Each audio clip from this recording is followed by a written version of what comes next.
You know, when I think about rote prayers for meals, especially with my grandchildren, I teach them rote prayers because they don't really understand that whole connection of communicating with God and how He really wants to hear from us and how we should be thankful for everything that we have. And sometimes I can tell they don't do it when they're not around us, because as soon as the meal hits the table, they're diving in.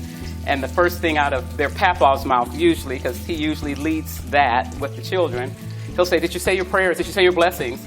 And they'll say, "God is great and God is good, and we thank Him for our food. By His hand we all be fed. Give us now our daily bread." And they say it very fast because they want to get to the meal. But as far as when saying my blessing over my meal, sometimes it is pretty rote because it is thanking God. It's kind of like the 6th chapter of Matthew when in the prayer, when the disciples asked Jesus to teach them how to pray, he said, "Give us this day our daily bread." So that in itself says, that could be rote. You could say, "Lord, thank you this day for my daily bread."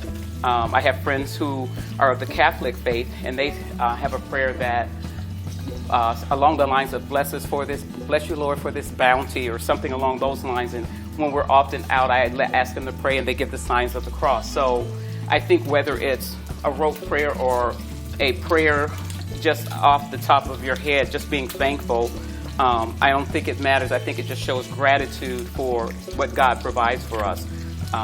Because there's so many, and when I'm out or when I'm having a meal, I think of those who don't have, because there was a time when I was that family living with my parents where we didn't have a lot of the choices or actually the food to be able to prepare. So I'm very cognizant of it is a blessing to be able to have food on your table. So I don't think it matters whether it's rote or not. It's just, is it heartfelt? Do you really mean what you're saying?